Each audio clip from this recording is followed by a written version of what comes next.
और यहां पुराने माननीय सदस्य होंगे जिन्होंने दिन रात बहस की थी। वो सस्टेनेबल गोल्स बहुत महत्वपूर्ण हैं। 5 बजट पिछली सरकार के, 6वां बजट ये, उन सस्टेनेबल गोल्स को हमने कितना अचीव किया है अध्यक्ष महोदय, ये कम से कम सरकार बताए हमें। क्योंकि जो आंकड़े हम पढ़ते हैं, जो हम कभी कभी आंकड़े देखते हैं, जो नीति आयोग से आते हैं, शिक्षा सूचकांक में यूपी सबसे नीचे राज्यों में 4थे नंबर पे दिखता है।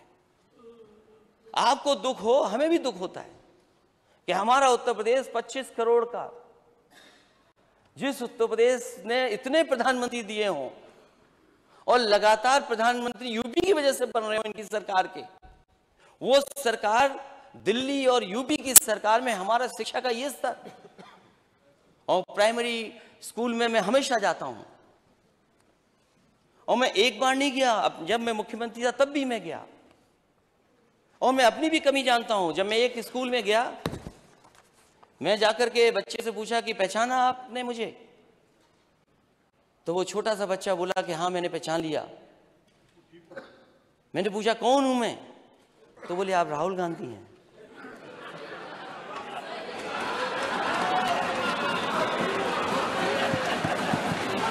सोचिए आप, सोचिए आप।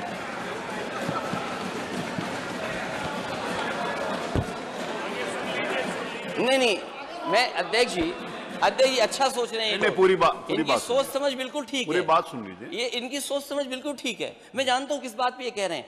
इन्हें चिंता इस बात की नहीं है अध्यक्ष महोदय, इन्हें दुख इस बात का नहीं है कि यूपी नीचे से 4था नंबर है। इन्हें खुशी इस बात की है कि मैंने कांग्रेस पार्टी के नेता का नाम ले लिया। कमाल है आपको सरकार किसने बना दी? सोचिए आप। इनको दुख इस बात का नहीं है, इनको शांति से सुनिए अध्यक्ष महोदय, दुख इस बात का नहीं है इन्हें क्या स्वास्थ्य के आंकड़ों में हम कहां खड़े हैं। और मैं तो आपको धन्यवाद दूंगा, ये सब लाइव है, सब लाइव जा रहा है। और प्राइमरी एजुकेशन में एक हमारे माननीय सदस्य ने कहा था कि टीचर्स कहां से आ रहे हैं, कहां से पढ़ा रहे हैं। आप जांच करिए इस बात की, जो हम लोग कह रहे हैं वो सच्चाई है कि नहीं है। आज स्कूलों में बच्चे तो हैं और बच्चों की भारी कमी है। जो आप कहते हैं हम 2 करोड़ का लक्ष्य है बच्चों को पढ़ाएंगे प्राइमरी एजुकेशन में, आप किन बच्चों को पढ़ा रहे हैं? जो गरीब से गरीब बच्चे हैं, जो हमारे समाज के सबसे गरीब है, पिछड़े और बहुजन समाज के बच्चे हैं, वो पढ़ाई कर रहे हैं। आप सोचिए कि जो संपन्न लोग हैं वो कहां पढ़ने चले गए। क्या मुकाबला होगा फिर? क्या मुकाबला करेगा बच्चा? भाई सुनिए, ये बात गलत है और प्लीज धैर्य से सुनिए। अच्छा है, हम तो जहां पढ़ाए, जहां सीखा है, कुछ तो इंप्लीमेंट कर रहे हैं। आप गोबर देखते हो तो गोबर ही इंप्लीमेंट करते हो। और मैंने तो और इनको ज्यादा एनर्जी ड्रिंक की जरूरत हो तो एनर्जी ड्रिंक भी बता दूं कौन सी इन्हें पीनी चाहिए। वो अभी बनी नहीं है, कभी कभी मिलती है, बताया जाता है आपके माध्यम से एनर्जी ड्रिंक है। अगर समझ पा रहे हो तो समझ जाओगे, नहीं समझ पा रहे तो कोई बात नहीं।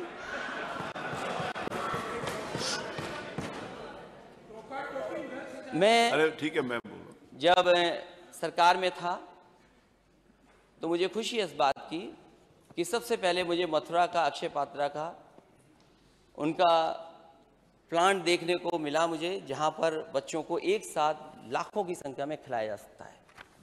और यहाँ जो माननीय सदस्य मथुरा से जीत करके आए होंगे वो जानते होंगे कि अक्षय पात्रा बहुत अच्छा काम कर रहा है इस फील्ड में, और उन्होंने जो टारगेट सेट किया वो भी अचीव किया उन्होंने। जब मुझे उनके प्रिपरेशन अच्छी लगी तो मैंने उनसे कहा कि मैं ये सेम टू सेम और जगह भी इंप्लीमेंट करूंगा। तो उनकी बहुत सारी कुछ रुकावटें थी, चीजें थी जिनको पूरा नहीं किया जा सकता था, बजट के इश्यूज थे, लेकिन उसके बावजूद भी मैं लखनऊ लेकर के आया और लखनऊ में लाखों लाख बच्चे, 1.5 लाख से बच्चों को हॉट कुक्ड मील मिलता है और वो मशीन से रोटी बनाते हैं। वो जो एक्स्ट्रा मनी है वो CSR से कलेक्ट करते हैं। तो लखनऊ की किचन मैंने बनाने का काम किया था और आज लखनऊ में लाखों लाख बच्चे उससे खाना पा रहे हैं। और एक बार अध्यक्ष जी को याद होगा, इसी विधानसभा में खाना चेक करने के लिए स्पीकर माता प्रसाद पांडे जी थे, उस विभाग के मंत्री, मैं और कुछ हमारे महत्वपूर्ण मंत्रीगणों को बैठ करके उस खाने को खिलाने का काम किया था। हम लोगों ने यहीं बैठ करके खाना खाया था कि गुणवत्ता देखें कि आगरा का खाना कैसा मिल रहा है। और उसके बाद तय किया था कि उत्तर प्रदेश में चरणों में कई जगह ऐसी किचन बनाई जाएंगी और अक्षय पात्र बनाने के लिए तैयार हो गया था। समाजवादियों की सरकार चली गई, जो बजट 200 करोड़ रुपए दिया गया था वो बजट पता नहीं कहां चला गया। मुझे कुछ जानकारी मिली थी कि वो बजट स्वेटर में चला गया। स्वेटर जो वो ऊन का जाड़े के लिए, और उसमें सरकार यही नहीं तय कर पाई कि इतना कॉस्टली हो गया कि स्वेटर में वो इलास्टिक रहेगी कि नहीं रहेगी, पता नहीं क्या रहा उसमें, मुझे जानकारी नहीं है, वो सरकार बेहतर समझती होगी उस बात को। वो नहीं, वो पता है मुझे, लेकिन टेंडर डॉक्यूमेंट जो स्पेसिफिकेशन थे उनकी जानकारी मुझे नहीं है। जो माननीय सदस्य कह रहे हैं वो कम से कम सरकार से जानकारी कर लें। वो किचन नहीं बन पाई। मैंने बनारस को दिया था अक्षय पात्र, आपने और जगह रोक दिया, मुझे कोई शिकायत नहीं है, लेकिन नेता सदन बताएं कि आपने बनारस की वो अक्षय पात्र किचन को क्यों रोक दिया। और उसके साथ साथ बच्चों को स्टील की थाली मिलने लगी थी, ग्लास मिलने लगा था, वो कहाँ है स्टील गिलास और वो थाली पता नहीं कहाँ चली गई। जो बच्चों को हफ्ते में एक दिन फल मिलना चाहिए था, ये सरकार बताए कि कितने हफ्ते बच्चों को फल खिला पाई है सरकार, और क्या दूध दे पाई सरकार कि नहीं दे पाई बताएं। और सरकार ये बताए कि जो आपने तय किया एनसीईआरटी की बुक्स, कितने स्कूलों में आपने पहुंचा दी एनसीईआरटी की बुक्स, अगर पहुंचाई हो तो बता दो। आप यहां जितने सदस्य वो जाते होंगे पता कर लें। इसीलिए मैंने कहा कि अगर उस तरह की किचन आज चालू हो गई होती तो मिड डे मील योजना में जो घोटाला है वो भी हो सकता है बंद होता और हमारे बच्चों का स्वास्थ्य भी बेहतर हो जाता। कभी कभी लोग मुझे समाजवाद सिखाने लगते हैं। नेता सदन सिखाए तो कोई बात नहीं, जो पढ़ना ही नहीं जानते वो भी सिखाते हैं।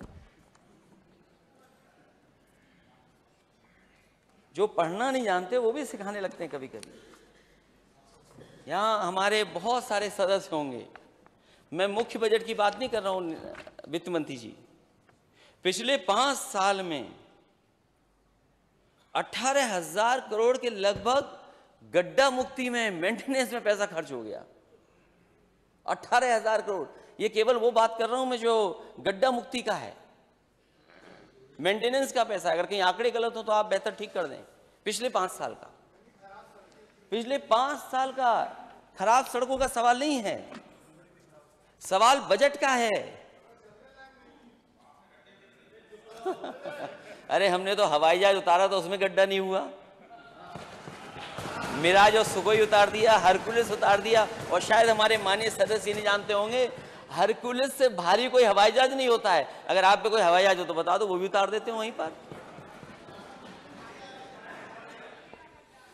अब सड़क में गड्ढे ना हो हवाई जहाज उतरने से।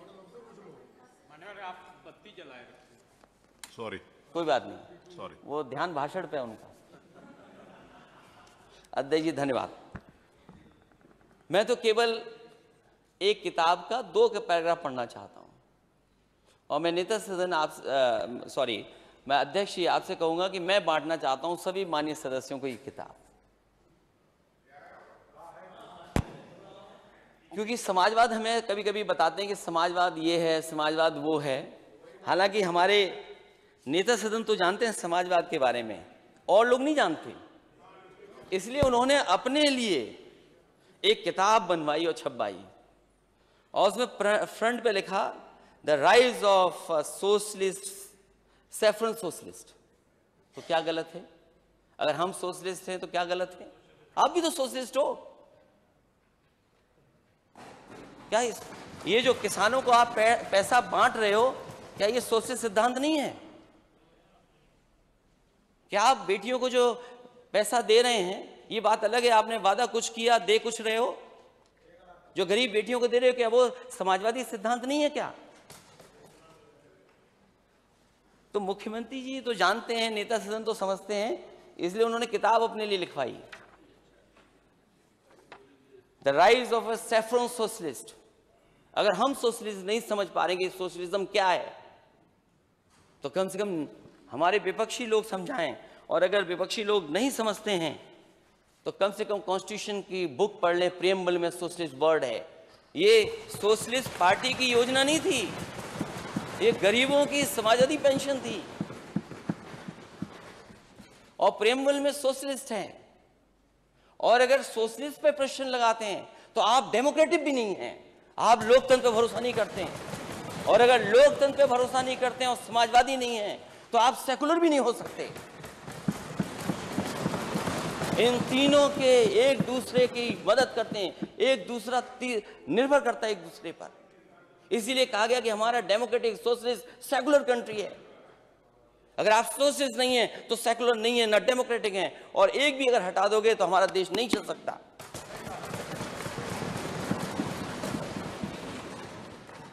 अध्यक्ष महोदय, कभी कभी शब्दों में इधर उधर बातें हो जाती हैं। एक और किताब लिखी है, the monk who became chief minister. हम तो आपको योगी समझ रहे थे, ये मॉन्क कौन लिख दिया आपको? अब ये भी डिफरेंस आप ही बता सकते हो, हम तो नहीं जानते इस बात के बारे में। नहीं, मैं नहीं जानता हूं डिफरेंस। जो बजट स्पीच है आपकी,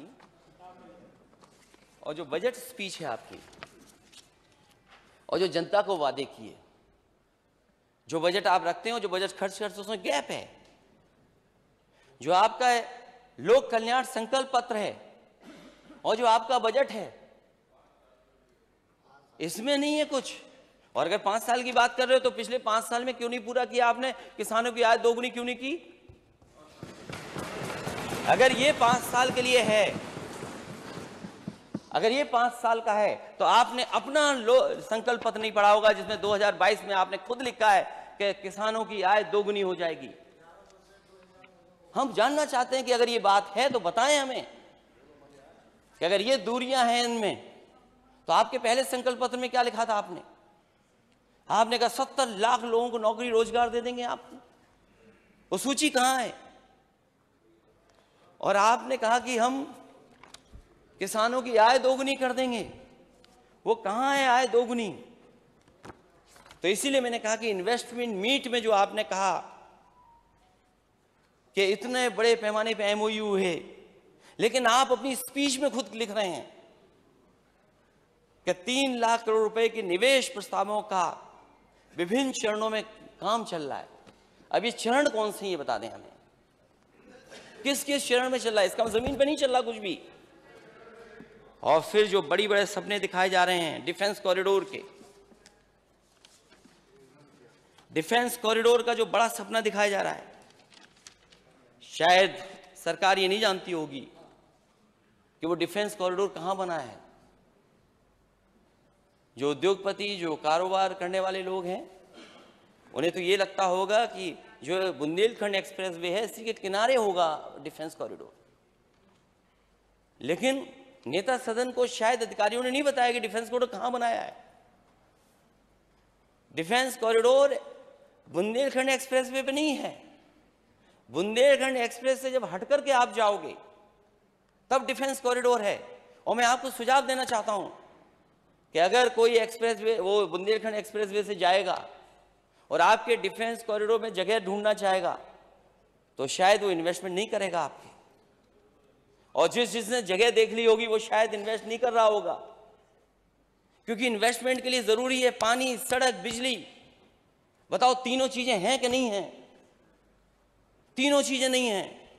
और जो डिफेंस कॉरिडोर की जमीन है, ये कभी समाजवादी सरकार में एक्वायर की गई थी, केवल आपने नाम बदल दिया उसका।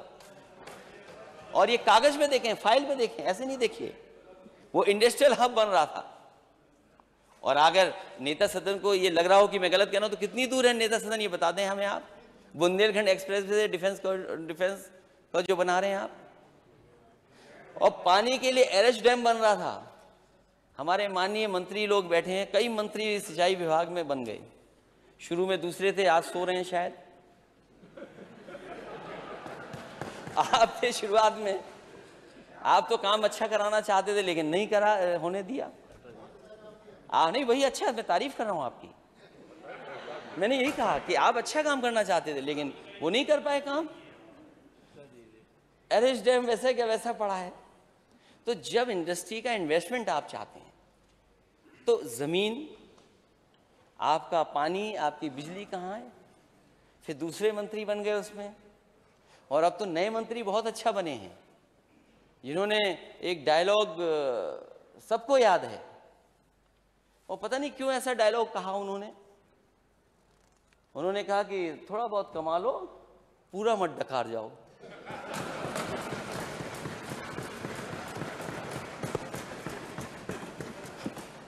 यही डायलॉग था। अगर किसी को ठीक करना हो तो मुझे ठीक कर दो।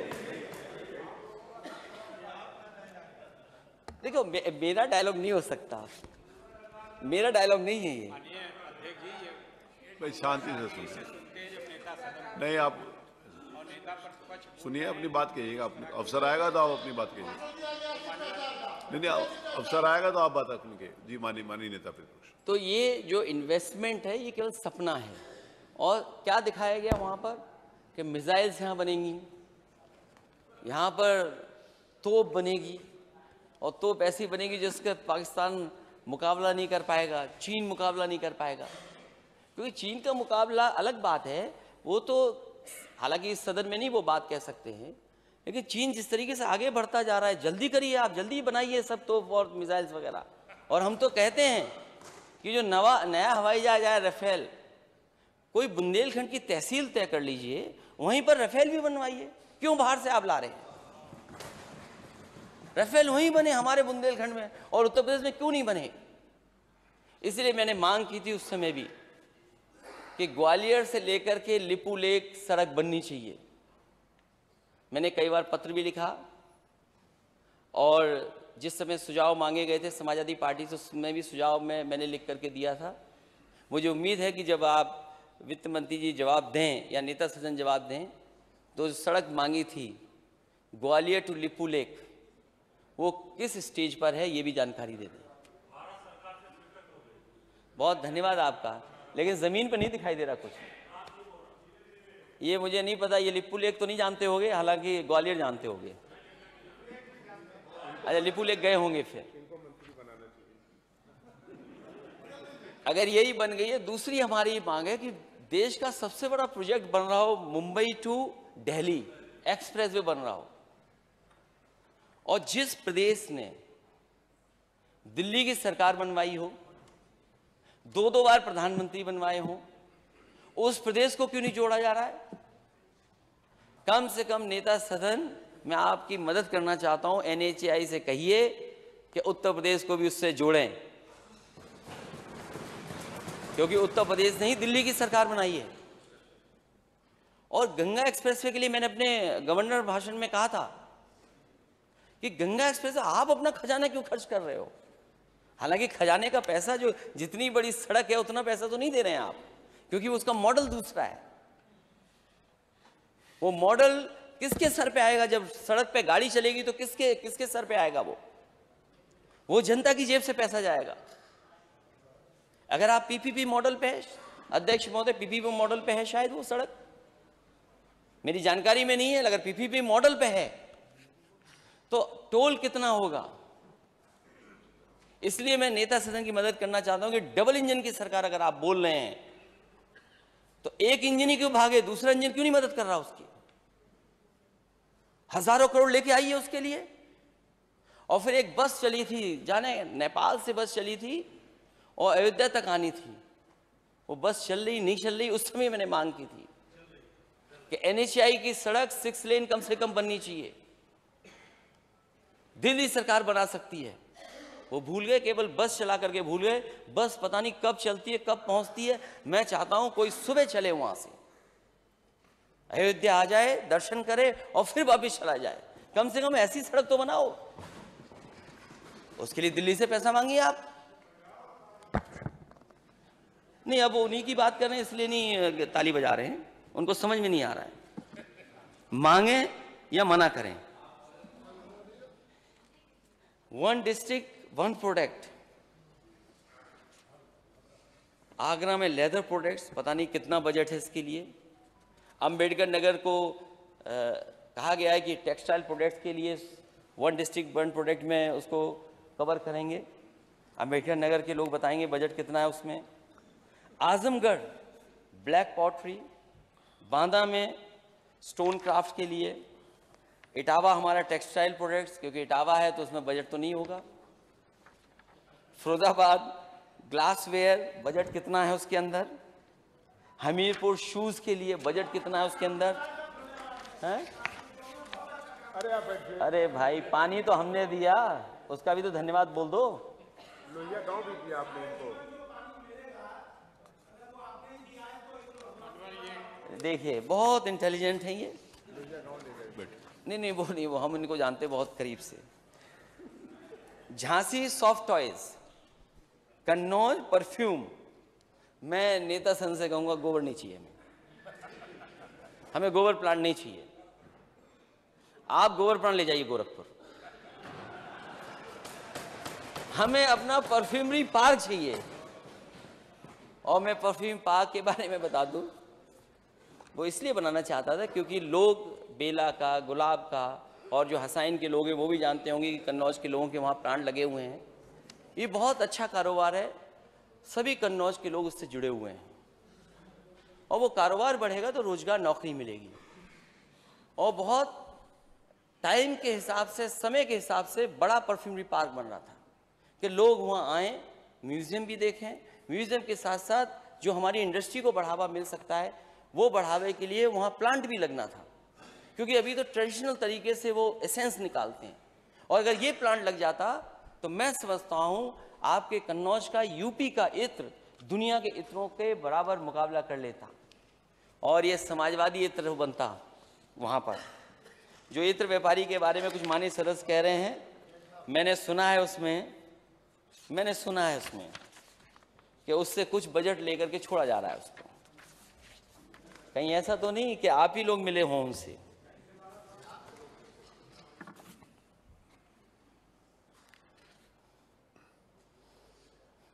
Ease of doing business ranking में उत्तर प्रदेश के अगर हम आंकड़े देखें तो ईज ऑफ डूइंग बिजनेस नहीं हो रहा है यहाँ, ईज ऑफ डूइंग क्राइम बहुत चल रहा है यहाँ।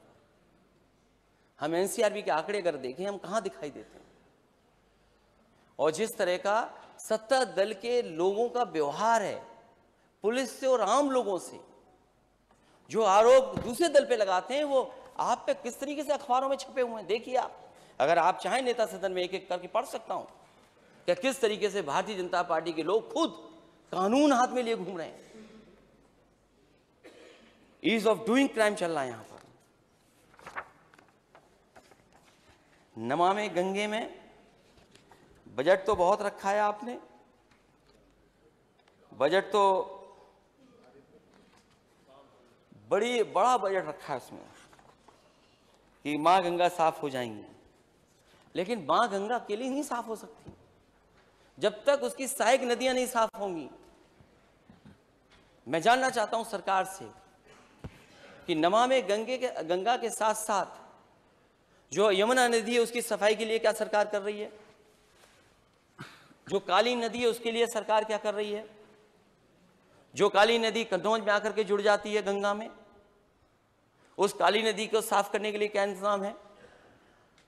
आपकी और नदियां जो जुड़ जाती हैं उसके लिए क्या सरकार ने किया है। समाजवादी सरकार में, और मुझे खुशी है इस बात की कि उस समय के सिंचाई मंत्री जी, जो न केवल मेरे चाचा हैं, नेता सदन भी मुस्कुरा रहे हैं, वर्णा नदी को साफ करने के लिए इंतजाम किया गया था। और मेरी कोशिश थी कि गंगा से पहले कम से कम एक एग्जाम्पलरी काम करके दिखा दें कि वरना नदी बनारस में कैसे साफ बहेगी। जितना काम उस सरकार में हुआ था उससे आगे नहीं बढ़ पाए, वैसी का वैसा रोक दिया। और गोमती का भी उदाहरण है, यहां पर गोमती का भी काम एग्जाम्पलरी होता देश के लिए। जो लोग ये एग्जाम्पल देते हैं कि साबरमती का सबसे अच्छा है रिवर फ्रंट है, मैं तो माननीय सदस्यों से कहूंगा कि आप साबरमती का भी देख करके आइए, और साबरमती के बाद अगर आप अपने गोमती का देखेंगे तो गोमती का जो रिवर फ्रंट है उसके सामने साबरमती का रिवर फ्रंट कहीं टिकता नहीं है। ये अलग बात है, जांच चल रही है, जांच चलेगी, लेकिन इतना बड़ा काम कोई नहीं कर सकता था। ये रिवर फ्रंट पहला देश का होता, और मैं तो कहूंगा कि मैंने उस काम को आसान करने के लिए, कि काम आसान और अच्छा हो जाए, जो आर्किटेक्ट था साबरमती का वही आर्किटेक्ट आपका गोमती का है, जो कॉन्ट्रैक्टर उस साबरमती का था वही कॉन्ट्रैक्टर गोमती का है। और मैं तो आज भी कहता हूं कि 900 मीटर या कुछ अगर आज भी नाले रुक जाएं तो देश के लिए सबसे बड़ा एग्जाम्पल होगा कि किस तरीके से एक शहर में साफ नदी बहती है। ये एग्जाम्पल था, उसको नेता सदन ने पता नहीं कहां पहुंचा दिया, सीबीआई, ईडी और जाने कहां कहां। लेकिन मैं आपसे कहता हूं, इससे बेहतर अगर कहीं आपको रिवर फ्रंट मिल जाए तो बता देना मुझे आप। और जो वहां हो रही थी चीजें, एक एक पेड़, क्योंकि नेता सदन को कितना शौक है मुझे नहीं पता है पेड़ों के बारे में, वो कभी शौक मुझे नहीं दिखाई दिया पेड़ों के प्रति। एक एक पेड़ तय किया गया था कि कैसे लगना है, कि लोग दुनिया में जाते हैं कहते हैं कि वहां पर चेरी ब्लॉसम होता है। मैं ये दावा कर सकता हूं, और उत्तर प्रदेश के फॉरेस्ट के अधिकारी हैं, मैं दावा कर सकता हूं कि अगर चेरी ब्लॉसम है दुनिया के लिए फ्लावरिंग के लिए ट्री, तो उससे बेहतर ट्री अगर किसी के पास है तो भारत में और यूपी में समाजवादी ने लगा कर दिखाए। रिवर फ्रंट के किनारे वो पेड़ लगाए गए जिससे कम से कम सीजन के हिसाब से फ्लावरिंग देखने को मिले। काम रुक गया लेकिन फूल खिलना नहीं रुके, वो आज भी फूल खिल रहे हैं वहां पर। और मुख्यमंत्री आवास से जो आखिरी तक जाती है सड़क, उस पे भी दोनों तरफ अगर किसी ने सोच करके समझ करके एस्थेटिकली पेड़ लगाए तो समाजवादियों ने लगाए। उस सड़क पर भी फुट ओवर ब्रिज बनाया। सरकार जब पिछली बार बनी थी तो हमारे माननीय मंत्री जी, वित्त मंत्री उस समय थे कि नगर विकास के थे, मंत्री नगर विकास के थे। इन्होंने अधिकारियों की बैठक बुलाई और कहा कि मुझे उद्घाटन करना है बहुत जल्दी।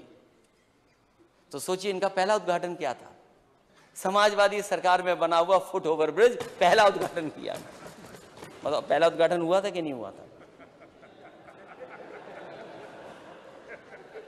फुट ओवर ब्रिज, इतने बड़े विभाग के मंत्री और उद्घाटन किसका कर रहे हैं? फुट ओवर ब्रिज, वो भी किसका? समाजवादी सरकार का बनाया हुआ।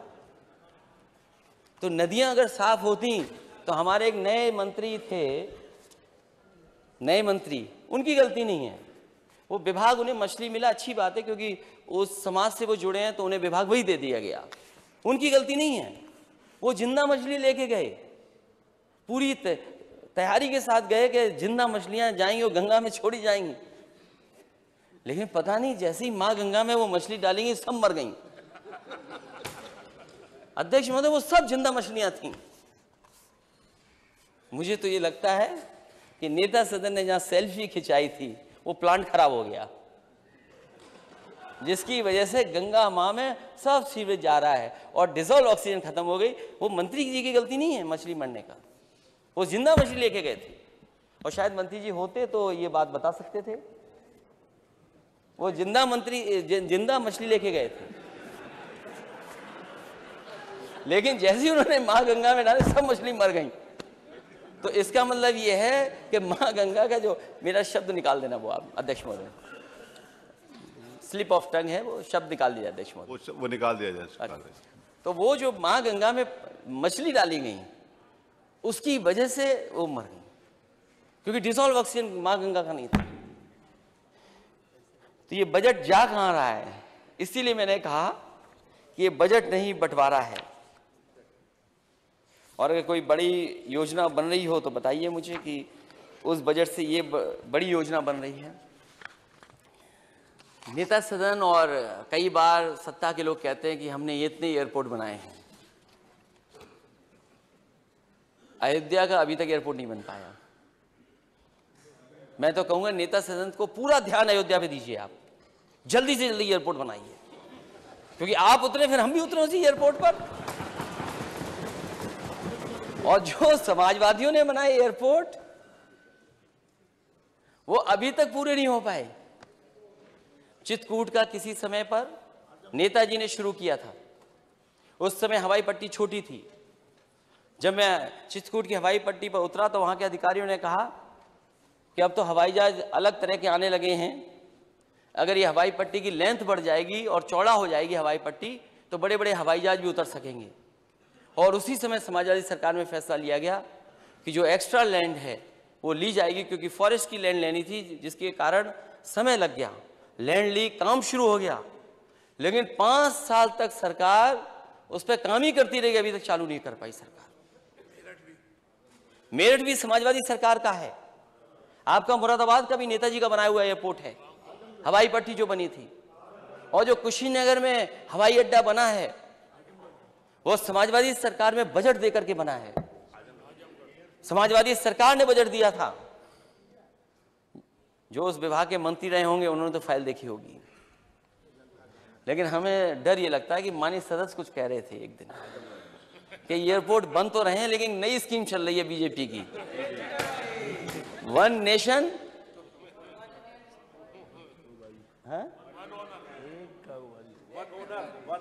वन नेशन और वन पूंजीपति। तो कुशीनगर एयरपोर्ट समाजवादी सरकार का बना हुआ है। और आजमगढ़ का तो पता नहीं क्यों नहीं शुरू किया गया। मैं कई बार उस एयरपोर्ट पे उतरना चाहता था, मैंने लिख करके भी जिलाधिकारी महोदय को दिया। उन्होंने कहा कि काम चल रहा है। तो एक दिन मैंने अपने कार्यकर्ताओं से कहा जरा देख करके आइए काम चल रहा है कि नहीं चल रहा है। तो बोला काम सब पूरा हो चुका है, अब बिल्कुल बन करके तैयार है। मैंने फिर जिलाधिकारी से पूछा कि वो काम तो पूरा हो गया, सब साफ है हवाई पट्टी पर। तो उन्होंने कहा अभी टेस्ट हुआ है, टेक्निकल टेस्ट हुआ है, इसमें कुछ फ्रिक्शन ज़्यादा है। अब पता नहीं फ्रिक्शन ज़्यादा है कि कम है, जिसकी वजह से आज तक आजमगढ़ का एयरपोर्ट शुरू नहीं होने दिया। मुझे तो ये लगता है समाजवादी सरकार ने बनाया था इसलिए नहीं चालू होने दे रहे। एक रसूलाबाद में हवाई पट्टी बनी थी। लॉजिस्टिक्स तो ये कहते हैं कि आप बिल्कुल बगल में उतरे, हेलीकॉप्टर से उतर करके पहुंच जाएं।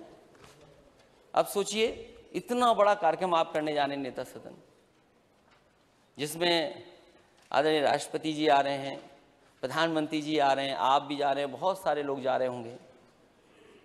और कहाँ उतरेंगे? लखनऊ में। आपने अगर काम पूरा कर दिया होता तो आपको लखनऊ नहीं उतरना पड़ता, आप बगल में उतर जाते, वहां से 2 मिनट 5 मिनट की फ्लाइंग में आप कार्यक्रम में पहुंच जाते। एक बार जरूर उतारा था कोई हवाई जहाज वहां पर, और जब हवाई जहाज उतरा था तो उद्योगपति उसमें बैठ करके गए थे कुछ। उन्होंने कहा यहाँ पर हम काया क्लब कर देंगे और न जाने कितना इन्वेस्टमेंट ले आएंगे। वो एक बार हवाई जहाज उतरा, उसके बाद दोबारा हवाई जहाज उस पर नहीं उतरा।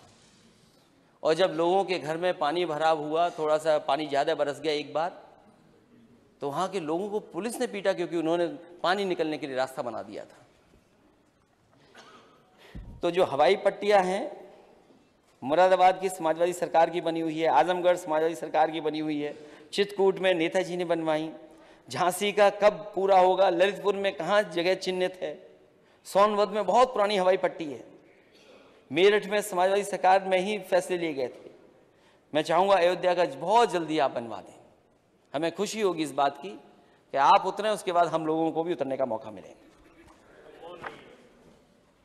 उसको कोई नहीं रोक सकता। और जो किसानों को मुआवजा मिलना चाहिए था। मैंने कई बार प्रेस के माध्यम से कहा था, मैं आज भी कहता हूँ, कई बार कई प्रोजेक्टों में लैंड एक्विजिशन के इश्यूज आ जाते हैं, समय पर लैंड नहीं ले पाते हैं। ये जब आगरा लखनऊ एक्सप्रेसवे बना था उस समय लैंड एक्विजिशन का बहस चल रही थी दिल्ली में। मैंने जगह जगह पर किसानों से बातचीत की और किसानों से राय मशवरा कर करके जो किसानों के सुझाव थे उनको शामिल किया और कई जगह पर मुझे सर्किट रेट बढ़ाना पड़ा। मैंने सर्किट रेट बढ़वाया और सर्किट रेट बढ़ा करके मुआवजा किसानों को दिया।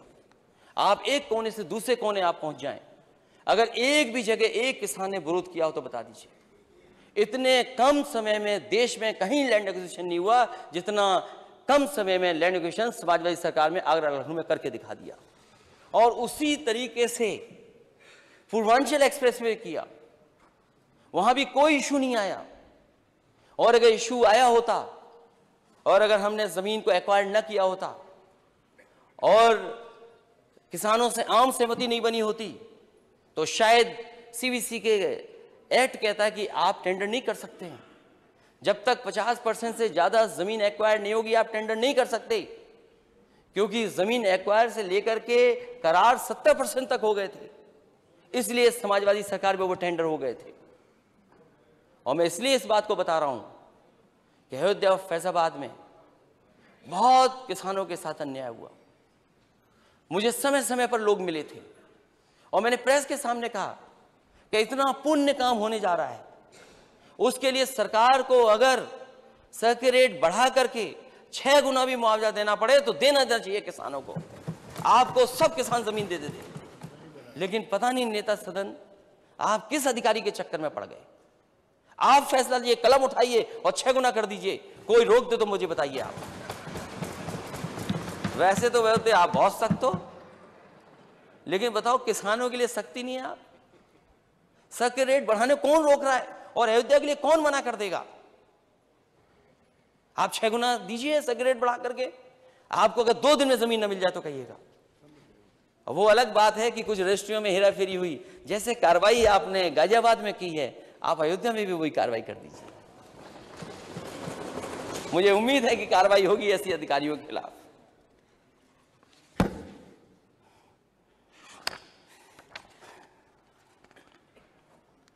मंडी को लेकर के सरकार ये दावा करती है कि किसानों को हर फसल का पैदावार की एमएसपी दिलवाएगी। पिछली बार धान का, माननीय सदस्य यहाँ बैठे हैं, अगर कोई हमें बता दे धान की कीमत सरकार दिला पाई हो तो बता दें। और माननीय सदस्य अगर आप सच में किसान हितैषी हैं तो बताओ कितने किसानों को धान की कीमत मिल गई थी। और उसके बाद अब गेहूं, जो गेहूं की कीमत मिली है वो सरकार की वजह से नहीं मिली, वो मार्केट की वजह से मिली। और सरकार ने खुली छूट दे दी प्राइवेट कंपनियों को कि जाओ जितना गेहूं खरीदना चाहो खरीद लो। और गेहूं खरीद गया सब। सरकार बताए कि इन्होंने कितनी खरीद की। अगर गेहूं खरीद की हो सरकार, वो आंकड़े बताएगी सरकार ने क्या दी है। ये सही है, हमें खुशी है किसानों को कीमत मिल गई। लेकिन आपने अपने संकल्प पत्र में, लोक कल्याण संकल्प पत्र में कहा है कि हम किसानों के लिए विशेष योजना चलाएंगे, भामा सहाय योजना चलाएंगे। आप एमएसपी दीजिए, बोनस दीजिए, क्यों नहीं देते किसान आपको? लेकिन आप बोनस नहीं देना चाहते थे, आप चाहते थे प्राइवेट लोग खरीद लें। और जब ये प्राइवेट लोग खरीद लेंगे, कल हमारे शहर में रहने वाले लोगों को आटा खरीदना पड़ेगा, तो सोचो कितना मुनाफा वो लोग कमाएंगे। इसलिए सरकार ने जानबूझ करके उन्हें मौका दिया है मुनाफा कमाने के लिए। इसीलिए इसमें एक नई योजना चल रही है कि वन नेशन वन, कई पूंजीपति भी चल। आटे की कीमत क्या होगी? और महंगाई के आंकड़े हमारे सदस्यों ने कई बार दिया है कि बाजार में आंकड़े क्या हैं, और सरकार कहती है वो महंगाई नहीं रोक सकती। तो फिर सरकार किस बात के लिए है? आप हर चीज महंगी होती चली जा रही है आपकी। सीमेंट महंगा, सरिया महंगी, और सरकार बनने के बाद बताओ सीमेंट कितना महंगा हो गया, सरिया कितनी महंगी हो गई, आपकी गिट्टी बालू कितनी महंगी हो गई, बिजली आपने कितनी महंगी कर दी, सरसों का तेल कितना महंगा कर दिया, रिफाइन कितना महंगा कर दिया आपने। हर जरूरत की चीज महंगी कर दी। जिम्मेदार कौन है? और आप तो कह रहे थे कि नोटबंदी आ जाएगी तो सब खत्म हो जाएगा, नोटबंदी आने के बाद भ्रष्टाचार खत्म हो जाएगा, काला धन वापस आ जाएगा। लेकिन आरबीआई की रिपोर्ट भी आपने पढ़ ली होगी कि आरबीआई ने क्या कहा है कि 500 के नोट और 2000 के नोट कितने आ गए बाजार में फर्जी। आज कौन जिम्मेदार है उसके लिए? जीएसटी लगा करके कह रहे थे बाजार हमारा अच्छा हो जाएगा, उद्योग कारोबार बढ़ जाएगा। और जीएसटी बताए वित्त मंत्री जी, दिल्ली की सरकार बहुत जल्दी बंद करने जा रही है जीएसटी का आपको कंपनसेशन। तो अब कंपनसेशन का आप कहां से उतने गैप को फुलफिल करेंगे? आप वो फुलफिल कहां से करेंगे आप? तो इसीलिए मैंने कहा कि जब जीएसटी बंद हो जाएगी, आप तो उस जीएसटी को मानने के जितना पिछले वर्ष में आपको जीएसटी मिलता था कंपनसेशन, उसी हिसाब से आपको इस बार कंपनसेशन मिलेगा। अगर मान लीजिए दिल्ली की सरकार ने वो कंपनसेशन नहीं दिया आपको, तो उस गैप को फुलफिल कहां से करेगी ये सरकार? ये तो डबल इंजन की सरकार है। ये सरकार पेड़ लगाने में भी बहुत आगे है, पर यार जाने कितने पेड़ लगाती है। 17-18 में कई करोड़ पेड़ लगाएंगे। तो मैं मान लूं 35-35 करोड़ हर साल लगाए आपने। अभी बोला है आपने 35 करोड़, पहले कुछ कम लगाए थे आपने पेड़। सरकार कह रही हम इतने पेड़ लगाएंगे। मुझे याद है जब प्लांटेशन मैंने एक जगह की और मैं ग्रीन प्लांटेशन करता था, एक ग्रुप बनाकर, एक group plantation, green belt create करता था। और हो सकता है आंकड़े थोड़े आगे पीछे हों, 1,24,000 पेड़ लगवाए थे। वो 1,000 एकड़ में लगे थे। 1,000 एकड़ में 1,24,000 के लगभग पेड़ लगे थे। और आप तो हर साल 20 करोड़ से नीचे ही नहीं जा रहे हो। और इस बार तो कहा है बजट में 35 करोड़ पेड़ लगाएंगे। क्या गमलों में लगा रहे हो जो आप सड़क पर लगने लगे हैं? गमलों में क्या गमलों के भी पेड़ गिन ले? तब तो घास गिन ली, तब तो लगी गई, लखनऊ में लग गई होगी इतनी घास। 35 करोड़ अगर 1,000 एकड़ में 1,24,000 पेड़ लगते हैं, तो 35 करोड़ पेड़ के लिए जमीन कहां है आपके पास? ये बताएं हमें आप, कहां है जमीन? और फिर मुझे खुशी है इस बात की कि नेता सदन को शौक जानवरों का भी है। और जानवर के साथ आपकी तस्वीर आती है, बहुत अच्छा लगता है हम लोगों को। क्योंकि लाइन सफारी मैंने इसीलिए बनाई थी कि बच्चे जाकर के लाइन सफारी देखें। मैंने विभाग के मंत्री जी से कहा कि वहाँ लेपर्ड आ गया है, तेंदुआ, ब्लैक बग्स और हिरन को खा चुका है। कुछ अधिकारियों ने भागदौड़ की है, अभी तक तेंदुआ नहीं पकड़ा गया है। अभी सुनने में आया कतनिया घाट में एक बच्चे को तेंदुए ने मार दिया, तो लोगों के अंदर गुस्सा हुआ और लोगों ने पुलिस के ऊपर अटैक कर दिया, जो वन विभाग के हैं। वो घटना घट गई। इससे पहले भी लेपर्ड किसानों ने मार दिया, पूरे के पूरे गांव में मुकदमे दर्ज कर दिए गए। ये जिम्मेदारी वन विभाग की है। कौन है जिम्मेदार इसके लिए?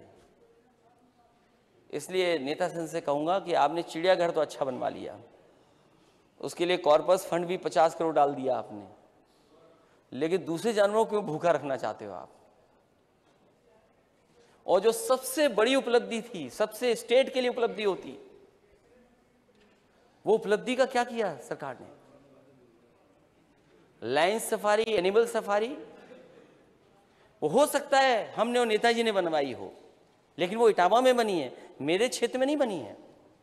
मेरा जन्म सैफई में हुआ है, इटावा में नहीं हुआ है। इटावा से विधायक आपके हैं, हमारी विधायक नहीं है। इसलिए क्यों भेदभाव आपको? और फिर आपको ये याद रखना चाहिए, नेता सदन जो शेर आप लेके गए हो, उसको खिलाए पिलाए इटावा वालों ने है, और नहीं खिलाया पिलाया हो तो बताइए आप। मोटा तगड़ा करके भेज दिया गोरखपुर। ध्यान रखना वो कमजोर ना हो जाए।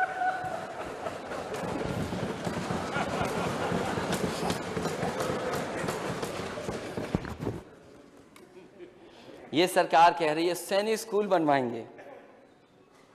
कहाँ बनवाया आपने सैनिक स्कूल? वित्त मंत्री जी, आप बताइए आपने कहाँ सैनिक स्कूल बनवाया है? माननीय मंत्री जी बताए, सैनिक स्कूल शाहजहाँपुर में बन गया क्या? समाजवादी सरकार थी तो दिल्ली से 3 सैनिक स्कूल मिले थे और तीनों के तीनों स्कूलों के लिए अच्छा बजट दिया था और बन करके तैयार हो गए थे। स्कूल चालू भी हुए, एक बाद में चालू हुआ आपकी सरकार में। अगर आप राष्ट्रवादी हैं, कहते हैं हम है ही नहीं, नेशनलिस्ट ही नहीं है, हम लोग राष्ट्रवादी नहीं हैं, हम देशभक्ति नहीं है, हम बनाए सैनिक स्कूल, देश की सीमा पर लड़ने के लिए बच्चों को तैयार करें। हम राष्ट्रभक्ति नहीं है, आप राष्ट्रभक्त हो। आपने सैनिक स्कूलों का बजट क्यों काटा और सैनिक स्कूल क्यों नहीं बनाए अभी तक आपने? सैनिक स्कूल उस समय दिल्ली की सरकार ने मुझे दिए थे, वो एक दे रहे थे अमेठी में। मैंने उस समय कांग्रेस के नेता से बात की कि मैं अकेला अमेठी में नहीं दूंगा, अगर आप सैनिक स्कूल चाहते हैं तो 2 और दीजिए, तब मैं जाकर के दूंगा। तो मुझे खुशी इस बात की कि दिल्ली की सरकार ने वो बात मानी। एक अमेठी में, एक मैनपुरी में, जो कन्नौज में बनना था उसको मैंने झांसी में बनाने का काम किया सैनिक स्कूल। आज यूपी में 4 सैनिक स्कूल हैं और 5 साल से राष्ट्रवादी सरकार है। कौन सा नया सैनिक स्कूल बनाया आपने, बताइए आप? एक सैनिक स्कूल बनाया हो तो बता दीजिए आप।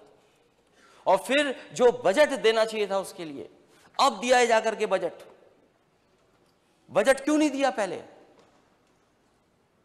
इसी तरीके से एक संस्कृति स्कूल, अध्यक्ष महोदय, बड़े बड़े लोग जाते हैं और वो एडमिशन नहीं पा पाते हैं उन स्कूलों में। एडमिशन पाने के लिए न जाने कितने क्या क्या तरीका अपनाते हैं। उस संस्कृति स्कूल में दिल्ली में किसी को एडमिशन नहीं मिलता है। उस समय अधिकारियों की बैठक हुई और अधिकारियों की बैठक में उन्होंने प्रस्ताव रखा कि वो संस्कृति स्कूल यहां बनाना चाहते हैं।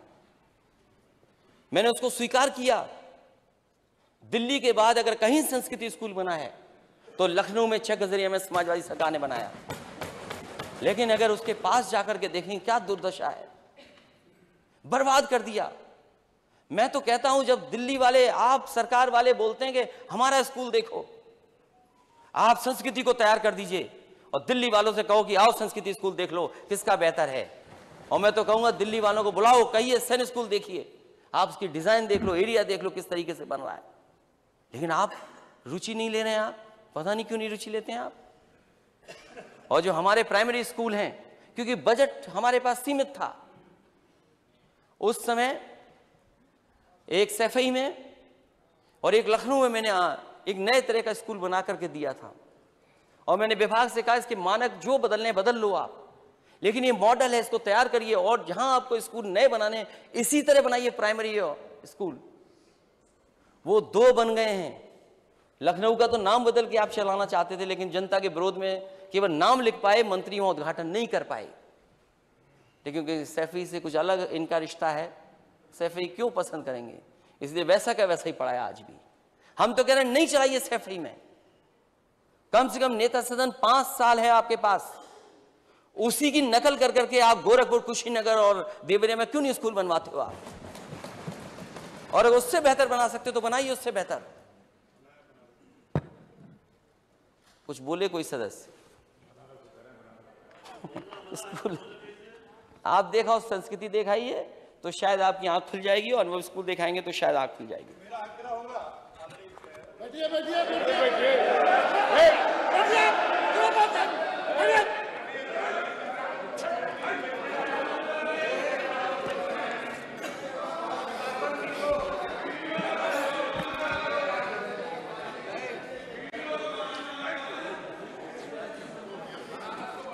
जो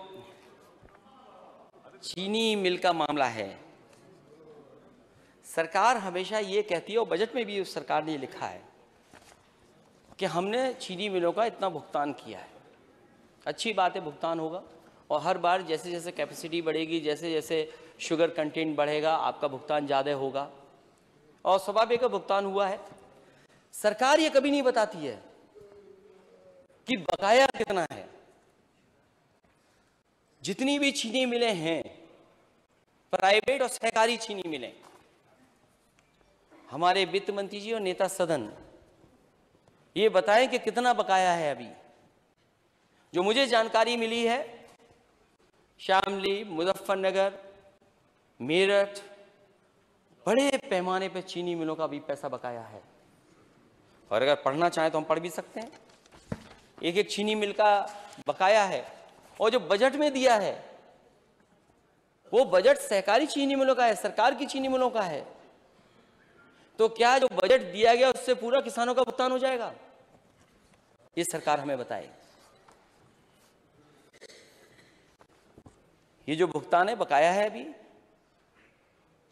मैं अध्यक्ष महोदय आपके माध्यम से सरकार से जानना चाहता हूं कि जो बजट में पैसा रखा है क्या उससे पूरे चीनी मिल का जो बकाया पैसा है किसानों का भुगतान हो जाएगा? अगर भुगतान हो जाए तो बताएं सरकार। इसीलिए मैंने कहा कि ये बजट केवल सपने दिखाने का है। नहीं, आप घड़ी देख रहे थे ना, मैंने कहा मैं यहीं से बताता हूँ 1 घंटा 11 मिनट। नहीं, आप तो, मैंने बोलने के लिए मना नहीं किया। नहीं वो और उनका अधिकार है बोलने का, उनका अधिकार है बोलने। ये सरकार कहती है कि हम बसों को अच्छा करेंगे और बसों से सबसे ज़्यादा गरीब चलते हैं। करोड़ों करोड़ लोग उससे एक जगह से दूसरे जगह जाते हैं। बड़ी संख्या में सरकार के पास बसेस हैं। और उस समय ही मुझे याद है जब मजदूर पैदल पैदल चल रहे थे तो मैं यही कह रहा था कि सरकार के पास इतनी बसें हैं कि कोई भी मजदूर पैदल नहीं चलता, वो घर पहुंचाया जा सकता था। लेकिन सरकार बस की लड़ाई में फंस गई और अपनी बसें नहीं चलाईं। और 5 साल बाद सरकार को याद आया है कि बस स्टेशन के आधुनिकीकरण के दृष्टिगत प्रदेश के 23 प्रमुख बस स्टेशनों को लखनऊ के आलमबाग बस स्टेशन की तर्ज पर पीपीपी पद्धति पर विकसित किए जाने हेतु कार्रवाई गतिशील है। आपको अगर ढूंढने को कोई मिला भी है बस स्टैंड तो केवल वही मिला समाजवादी सरकार का बना हुआ है। मैं भारतीय जनता पार्टी के सभी लोगों को धन्यवाद देता हूं। और वित्त मंत्री जी, पता नहीं आप कैसे लिख दिया आपने, हो सकता है नेता सदन ने भाषण ना पढ़ा हो क्योंकि वो नहीं पढ़ सकते, उन्होंने सुझाव दिया होगा आपको अगर कोई एग्जाम्पलरी काम दिखाई दिया है तो वो समाजवादी सरकार का दिखाई दिया है। और यकीन मानिए अध्यक्ष महोदय, ये सबसे अच्छा एक बस स्टैंड बना करके तैयार किया था। सरकार चाहे तो अपने बजट से और सरकार चाहे पीपीपी मॉडल पे। मैं ये जानना चाहता हूं 5 साल आप क्यों सोते रहे? आपने ये आलमबाग का बस स्टैंड ही नहीं देखा था। ये गलती हुई हमारी। जिसने बनाया अध्यक्ष महोदय, मुझे उसे पहले आपकी पार्टी में भेज देना चाहिए था क्योंकि मैंने देरी की, इस वजह से बस स्टैंड बनने में भी देरी हो गई। और जब तक इसमें आपके पास स्वीटनर अच्छे नहीं होंगे तब तक ये मॉडल आपका कामयाब नहीं होगा। इसलिए मेरा अध्यक्ष महोदय आपके माध्यम से यही निवेदन है कि अगर सरकार अपने बजट से बनाएगी तो अच्छा है। और बसों की हालत सबने देखी है। हर दिन यात्री उतर करके बस को धक्का लगाते हैं तब बस चलती है। हर दिन अखबार में कहीं ना कहीं तस्वीर मिल जाती है। वो एक्सीडेंट तो अलग हैं। अध्यक्ष महोदय, मैंने शुरुआत की थी स्कैनिया की बसेस को लेने की, नई बसेस लेने की उस समय भी। और अगर सरकार 5 साल में बसेस लेती तो आज बहुत बड़े पैमाने पे नई बसेस मिल जाती जिससे हमारे गांव के गरीब यात्री चल सकते। और आज भी मैं सड़क पे कभी कभी देखता हूं, इन्होंने बहुत पेंट किया, बहुत पुताई की, लेकिन कई कई जगह अभी भी मुझे लोहिया बस सर्विस दिखाई दे जाती है। अब उन्हें तो छोड़ देना, उन्हें पेंट मत लगाना। अब नई बस लेना, कुछ नया नाम ढूंढिएगा आप। तो 2000 बसेस खरीदने जा रहे हैं। पता नहीं कब खरीदेंगे ये 2000 बसेस। और जो आप एमएसपी देने की बात कह रहे हैं, आलू पर हमारे माननीय सदस्य कुछ ऐसे क्षेत्रों से जीत करके आते हैं जिन क्षेत्रों में सबसे ज़्यादा आलू होता है। वो आलू के काम में, आलू के कारोबार में कभी कभी नुकसान बड़े पैमाने पर होता है। पिछली बार भी सरकार ने कहा था, आलू की फैक्ट्री तो नहीं लगा रहे? नहीं, मैं आलू के बारे में जानता समझता सब कुछ हूँ। मेरा सुझाव मानेंगे नहीं नेता सदन, हालांकि मैंने पब्लिक प्लेटफॉर्म पे सुझाव दिया था, वो हमारे माननीय सदस्य जीत करके आए हैं, उन्हीं के हमारा प्रत्याशी लड़ रहा था, मंच पे मैंने सुझाव दिया था, अगर नेता सदन उनका सुझाव मान लें तो आलू की समस्या कुछ हद तक खत्म हो सकती है। और नेता अध्यक्ष महोदय, जो आलू को लेकर के पिछली बार भी सरकार ने कहा था कि आलू के लिए हमने एक फंड बना दिया है, आलू के किसानों को उनका नुकसान नहीं होने देंगे। वो फंड बना, किसी की मदद नहीं हुई। जो किसान दुखी थे, जिनका आलू सड़ गया कोल्ड स्टोर में, उन्होंने एक नया तरीका निकाला कि जाकर के हम मुख्यमंत्री जी को दे आएंगे। वो नए किसान थे, वो लखनऊ कभी नहीं आए थे, वो आलू लेकर के आए यहाँ। उन्हें सबसे बड़ा घर दिखाई दिया, वहीं आलू फेंक दिया उन्होंने, और उन्होंने किसी को बताया कि आलू फेंक दिया है, ये किसका घर है? बोला ये तो गवर्नर साहब का घर है। तो बोले मुख्यमंत्री जी का घर कहाँ है? तो बोले आपको इधर से जाना पड़ेगा। वो किसान नहीं जानते थे मुख्यमंत्री जी कहाँ रहते हैं, वो आलू लेकर के मुख्यमंत्री जी के यहाँ छोड़ आए थे। वो आलू आपको दिखाना चाहते थे, आपने एमएसपी नहीं दी, उनका सपोर्ट नहीं किया। उन्हें बाद में क्या मिला? सीसीटीवी से ढूंढवाई गाड़ी का नंबर, उन्हें जेल भेज दिया। अब कह रहे हैं आप एमएसपी देंगे, आप आलू पर और एक और फसल पे कहा है, 2 फसलों पे कहा है आपने। माननीय वित्त मंत्री जी कह रहे होंगे आलू और प्याज टमाटर पे। टमाटर पे तो नहीं दे पाएंगे माननीय सदस्य, माननीय वित्त मंत्री जी टमाटर पे भी देंगे, बहुत खुशी की बात है। तो जो अध्यक्ष महोदय, मैं बधाई दूंगा सरकार को कि अगर किसानों को आलू की ये कीमत दे दें, और एक कदम आगे गए हैं कि टमाटर को भी देंगे और प्याज को भी देंगे, तो लहसुन को क्यों भूल जाते हो हमारे मैनपुरी के जिले का? तो अब देंगे कहां पर आप? जो मंडियों बन रही थी, जो इंफ्रास्ट्रक्चर था, वो तो आपने पूरा नहीं किया। यहां जितनी पुरानी मंडियां बनी थी, चाहे जालौन की बनी हो, चाहे झांसी की बनी हो, ललितपुर की बनी हो, बुंदेलखंड पैकेज में हर जिले में मंडी बन रही थी पिछली सरकार में, कोई मंडी नहीं चला पा रहे आप। और एक्सप्रेसवे के किनारे मंडियां बननी थी, इंडस्ट्रियल ग्रोथ के लिए इंडस्ट्रियल एरिया बने, वो ठीक है, लेकिन वो मंडियां भी बननी थी। मैंने आलू की विशिष्ट मंडी बनाई थी कन्नौज में। मैं नेता सदन से जानना चाहता हूं वो मंडी क्यों रोक दी आपने? 5 साल मंडी ऐसे ही काम चल रहा। वो मेरा कोई खेत नहीं है वहां पर, मैं केवल चुनाव लड़ता हूं वहां पर। तो कम से कम किसानों के लिए वो मंडी बना दें।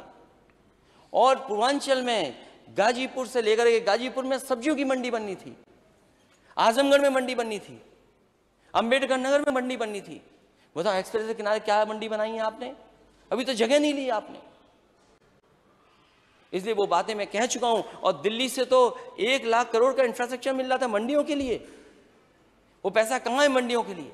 अगर हमारी मंडियां नहीं होंगी तो हम अपने किसानों को कहां देंगे एमएसपी? हमारा किसान कहां लेकर के जाएगा? इसलिए अध्यक्ष महोदय, मैं आपसे कहना चाहता हूं कि अगर आप एमएसपी देने की बात कर रहे हैं तो आप स्पेसिफिक बताइए कि मंडियों को बेहतर करने के लिए हम ये इंफ्रास्ट्रक्चर बना रहे हैं। और न केवल हम सरकारी मंडी बना रहे थे, एक हमने बाबा रामदेव जी को भी जमीन दी थी। अब बाबा रामदेव जी पता नहीं योग के बाद मंडी बनाना चाहते थे, उन्होंने भी अभी काम नहीं किया शुरू।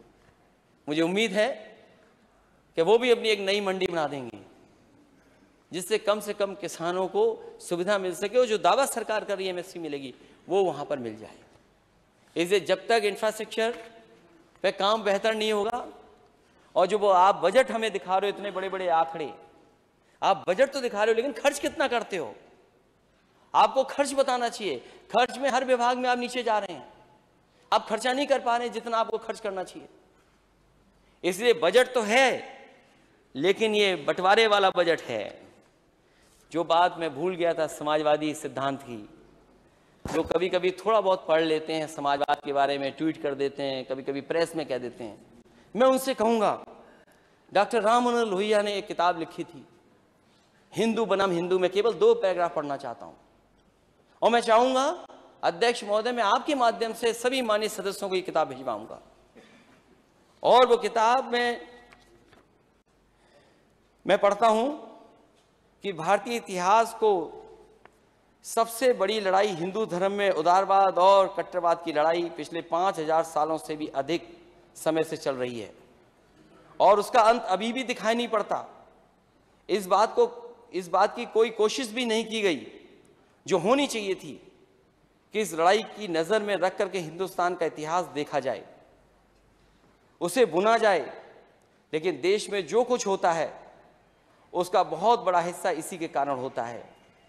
सभी धर्मों में किसी न किसी समय उदारवादियों और कट्टरवादियों को में लड़ाई हुई है, लेकिन हिंदू धर्म के अलावा वे बट गए।